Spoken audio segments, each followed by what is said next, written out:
Hello, my name is Samantha Jo Staten. Hi, I'm Kirsten Short. Hi, I'm Maria Herman. We're all part of the Missouri State Sports Medicine Athletic Training Program. Today we're going to be discussing a book, Extreme Ownership, that we are reading as a part of our administration class. Today we're going to be talking about chapter 2 and 3.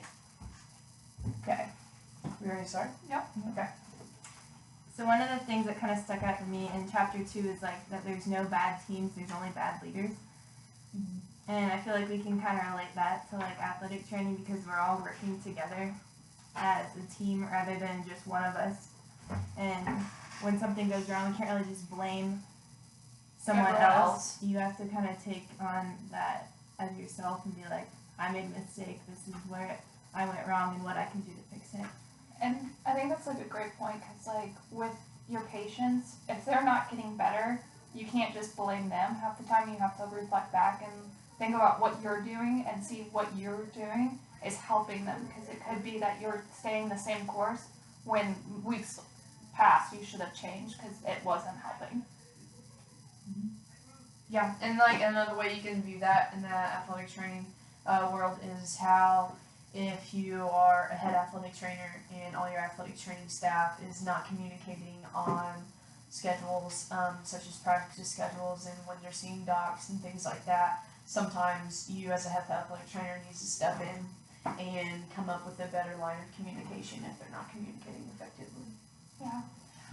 One of the lines I liked was leaders should never be satisfied, and I think that kind of correlates well with athletic training too, because we can't just be satisfied with the knowledge we have and what works, because sometimes it's not going to work and we need to be able to advance our knowledge and try to figure out different ways to do rehab or to communicate with patients or doctors, because it might not work at one time and you should never let one patient fall off like the track because you didn't know how to adapt. Yeah, and like with our profession, like there's always something new to learn. Like you can never say you can't learn something new. There's always new tests coming out, new evidence, new research. Everything's always changing. Yeah, you can never get too comfortable, because if you get too comfortable, then something new is going to come out and You are either to catch up on. Yeah. For sure. One of the things that I liked, it says, it was in the principle outline of chapter 2, it talks about, the quote is, when setting expectations, no matter what has been said or written, if sub-performance is accepted and no one is held accountable, if there are no consequences, that poor performance becomes the new standard. So then if people keep not meeting expectations or meeting goals, then the new standard is not meeting goals. And if goals aren't met, then you're never going to grow. Exactly. No one is growing and no one is changing and nothing's getting better. Because you're rewarding that bad behavior. Absolutely. Another thing that I liked from chapter 2 is it said every team must have junior leaders ready to step up and temporarily take on the roles and responsibilities of their immediate bosses to carry on the team's mission and get the job done. And I feel like we can kind of relate to that because like as athletic training students, sometimes like our preceptor is like busy doing something and like we have to step up and take that leadership and be able to do like the evaluation or something like that. And another line is identifying weaknesses. Good leaders seek to strengthen them and come up with a plan to overcome challenges. I know some of the best preceptors I've had are the ones that have noticed what I struggle with and put me in those situations on where I struggle, so I get better and it starts becoming a weakness of mine and starts becoming a strength. I know last semester, emergency care and just like unknown situations is something I've always struggled with, and not knowing how to like act or like what to do because we don't get the most hand-on emergency care practice here. And my preceptor last semester, he would come up with emergency care scenarios out of the blue one day. We didn't know what we were walking into, we just knew we had to figure out what to do and how to handle it. And I noticed as the semester went on that I started being less anxious and like a little more confident in my abilities on how to handle these situations because he tested that weakness and he made me stronger for it. Definitely. I feel like last semester I grew a lot as a student as well because a lot of weaknesses I didn't even know I had. There they got pointed out by my preceptor. Oh, yeah. And so me realizing that I had those weaknesses and I wasn't at the level that I should be made me focus even more on those things where then I grew.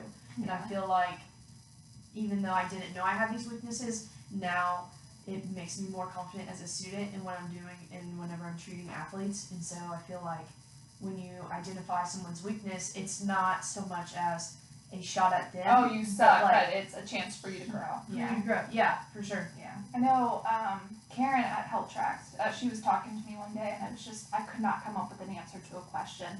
And she looks at me and she's like, hey, don't feel bad. She's like, I want you to be the one that fails the most out of everyone here. Yeah. And she said it because she's like, not that I want you to do horrible all the time, but you learn the most in those moments of failures of where that's you very were true. right. Yeah. And I've noticed as the semester's gone on and I was like, and I've noticed where I'm like, oh, that was wrong, but I knew it was wrong and then I learned from that. Mhm. And I think that is like, people are afraid of failure. I know I was, but I have grown so much in just the 3 weeks I've been at rehab because I've accepted those failing points and I realized like, oh, this is where I was wrong. I'm not going to do it again. Yeah, Yeah. absolutely. Especially since like now as a student, I reflect more on the situations that I could have done better Oh, or what I all could the time. have done differently. And never do I sit there and think like, wow, I did really good in this situation. Never. Rarely does that I pop in my agree. head. Never. I always go into my head and I get cringe at like what I used to do and like how much I've grown since then. Oh, all the time. And so I think that's how we learn more is because those get just stuck in our heads so then we think about it over and over again and then that's how we grow from them. It's such a weird field, honestly, because like you don't want to be wrong. Yeah. But you almost need to. Yeah, because that's how you learn. You don't want to be wrong because no one likes being wrong, but I think you have to be wrong like so many times Yeah. because you will never become overconfident every time you're wrong. Mm-hmm. Because it's those who become super overconfident and think, oh, I got this. They're the ones that are going to make the more mistakes out of anybody. Yeah. But I think that that's just part of the environment that we were going into where everything was competitive. Don't be wrong, everything's competitive. Oh, you want to be better.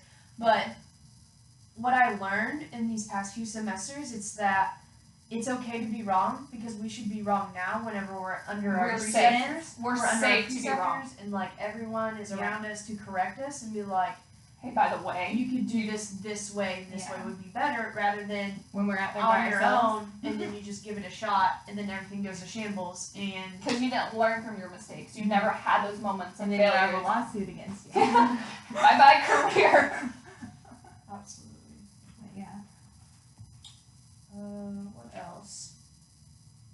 Another thing I saw was like good leaders don't make excuses. So, like, Yes. Yeah. I think that's probably, so far in the book, my favorite concept is this concept of extreme ownership, Yeah. where it's not the leader taking part of the blame or the leader blaming Someone everybody else. It's Yeah. the leader taking that The on. full blame for Because, everything. you know, if we were to make a mistake, our preceptor would be the one and be That like, you gives know you- what? That's on me. Yeah. And I it's so important because you have so much trust in the leader that you know will be there to be like, you know what? I was wrong. That was on me. Yeah. And I think that's such a PowerPoint because Mm-hmm. leaders who are like, Maria, you just messed up and didn't even bother to take, you know what? I should have explained that to you better. Yeah. Is like helps me knowing that like I can trust them to be there to be like, my bad. And I even like respect those people more. Oh, That can To own admit up that that they they were went wrong. wrong. And not only, okay, I messed up, I'm in the wrong, I'm sorry, but I'm in the wrong, I'm sorry, this is what we're gonna do in the future to make sure I don't create this mistake again. Yeah, I think that's such a really strong point is you have so much more faith and trust and belief in them if they're going to be, I did this wrong, but let's sit down, let's talk about it so this doesn't happen again. Yeah. I agree with that. Yeah. That's true. You guys want to talk about chapter 3 now? Sure. Can do that. There's one point in chapter 2, though, I just want to point out, Okay. it talks about, it says, it starts with the individual and spreads to each of the team members until this becomes the culture and the new standard. And that's kind of like what we just talked about, but also, I mean, when you as an individual hold yourself to the standards that's expected of you, then your team members will as well, and reflecting on, okay, they're upholding the standards that are expected of them. So I don't want to fall short and not uphold the standards with myself as well. Yeah. Because then it just makes the whole team and culture even better. Yeah. Okay. Chapter 3? Yes.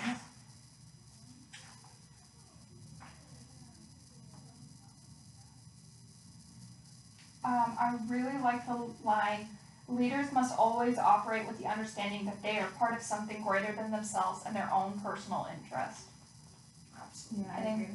that line really stood out to me because it's not just you. Yeah. And it's not just what you want to do and what you believe. When you're a head athletic trainer, it's not just like, oh, this is my personal belief because this is what it's always worked. You have to think about everyone on your team that you are responsible for and what is best for them to get them better and get them back. And you can't just like focus on, oh, this is what I do, this is who I am, this is what works, this is only what I'm going to do. Because again, you get stuck in that might not work for Yeah, them. you have to be like open to trying different ways and doing things differently because not everything's gonna work for every patient you have.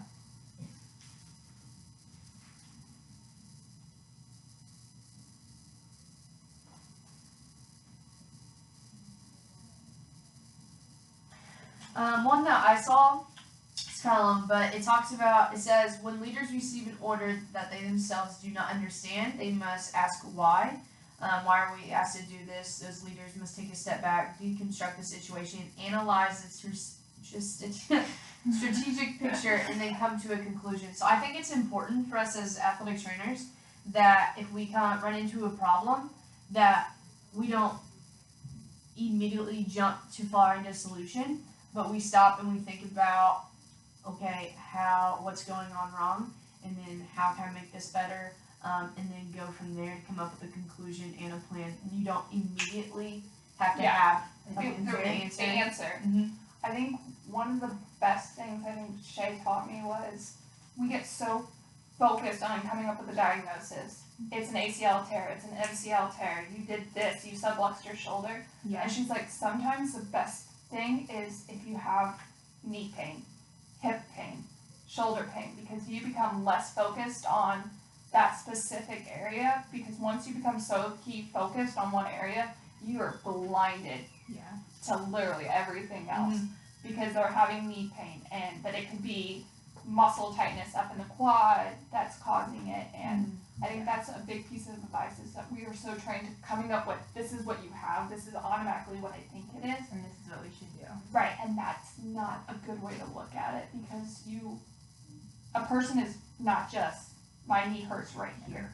A person is, their knee hurts right here, but there's something up in their back causing that knee pain. Yeah. And that if you didn't ask why, and you didn't stop and listen to them, if you didn't ask the correct questions, if you didn't just pause to think through things, you would have completely missed the actual cause of what's going on with them. Yeah.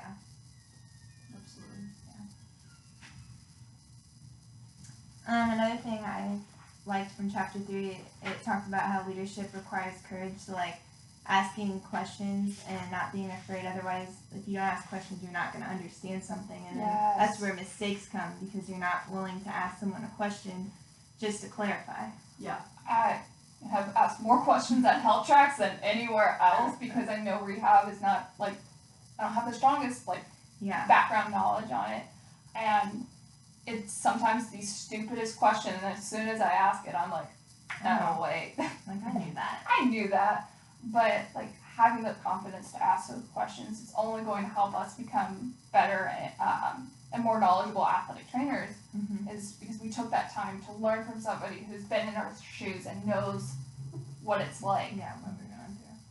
Well, I feel like half the time, in my younger second year, third year, I would just be too afraid to ask a question. Oh, That's Just all because the I was time. afraid to Yeah. look like they were gonna Stupid. act like Dumb you're question. stupid, or to even just like like a preceptor would be like, aren't you already supposed to know this? Yeah. Or because I know, like being in second years, a lot of preceptors don't know where we're at in like class wise, and so like sometimes they are like, well, shoot, you already know this, and You're just I'm like, like, I don't know. no, I haven't taken this class yet. They don't understand And that themselves, so sometimes you have to communicate with that with them as well.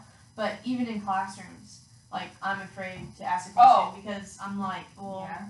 no, that's gonna be a stupid question, and then I'm gonna look stupid. But then later on, if I didn't do something right, just because I was scared to ask a question, then I'm actually looking stupid because I just couldn't simply ask a question. I have learned, and I'm working on learning, that it's okay to not feel smart. Yeah. And also, like, someone else probably has the same question and they just don't want to ask it either. In classrooms, especially at health tracks, there are so many times that I'll be like, I feel like a complete idiot right now because I don't know the answer to this question, or I don't know why you're doing this. Yeah. And Shay's been like, we all have those times. She's like, you're never not going to feel 100% confident. You're going to have those times, even years into being certified, that you feel like a complete idiot, and that's okay, because it's knowing that you lack that is going to like cause you to go, I don't know this now, but I'm going to know it later. Yeah.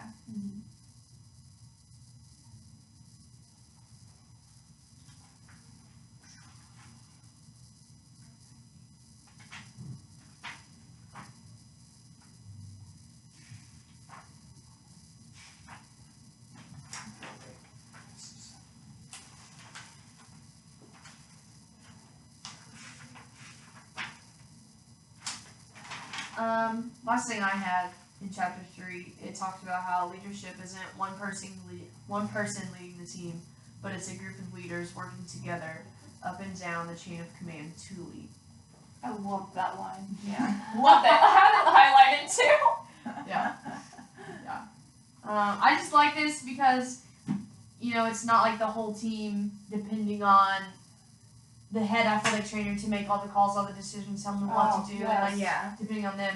But it's you as an athletic trainer, like taking charge of yourself and seeing what else can I do. Yes. Yeah. It's And knowing when that your knowledge isn't enough, and knowing when to refer out, when to communicate with other people. Even it could be as simple as talking to the athlete, Yeah. because even they should have a say in some stuff. That's And true. talking to the pediatrician or the doctor and other doctors out there and the parents. It's everybody involved in the process that makes a great unit to help like the patient get better. Yeah.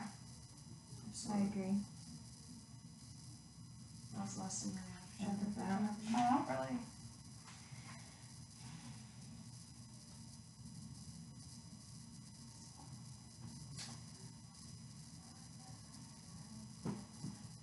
The only other thing I had was leaders must explain not just what to do, but why. So, like, whenever you're doing something as an athletic trainer, like, explain why you're doing something to your athlete so, like, they understand rather than, like, why are you just, like, grabbing my leg? And it's like, no, I'm actually, like, massaging it to be able to increase blood flow. And, like, so, like, they understand what you're doing. Well, yeah, we have a girl, one of my patients, that she has knee pain for a while, and right now we're working on her bicep because of the fascial line and how that connects, and we had to explain that to her and be like, okay, this might seem weird, but here's the reason behind it, because there is a reason, it just might not always make sense, or like when we have, and we're taking them through the head patterns and the breathing patterns, and they're like, Why am I doing this? why am I doing, like, because you have to start at the basic before we can progress you, because you're not going to get better if you can't do this simple up and down head movement without losing balance. Yeah.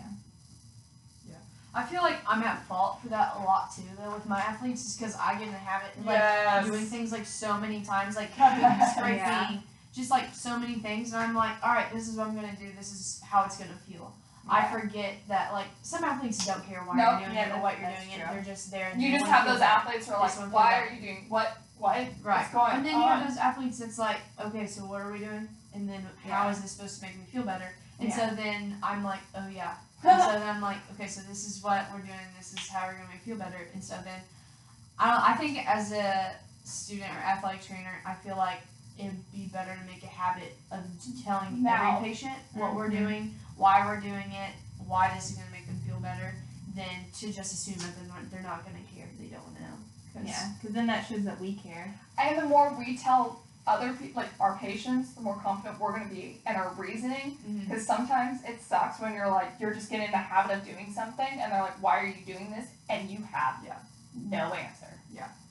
And they're going to trust you more too. Yeah. Because I mean, like I could tell you to, I don't know, TRT my arm, but then if you can explain, okay, so now I'm on this muscle, these are your flexors, whatever. If you talk more to me about like how much you know and what you know, then the more I'm gonna feel relaxed and like trust you and you be like, actually okay, know what yeah. they're doing. Yeah, not that like people are gonna assume we don't know what we're talking about. We obviously have a certification and we're seniors or whatever. But it's more, we are it helps for a build that reason, trust. But yeah, And building that trust between clinician and an athlete is one of the biggest things, because you could do everything right, and if your athlete doesn't trust you, they're never going to get better. Yeah. Absolutely. Anything else? No, I think that pretty much covers it. Fantastic. Bye. Bye.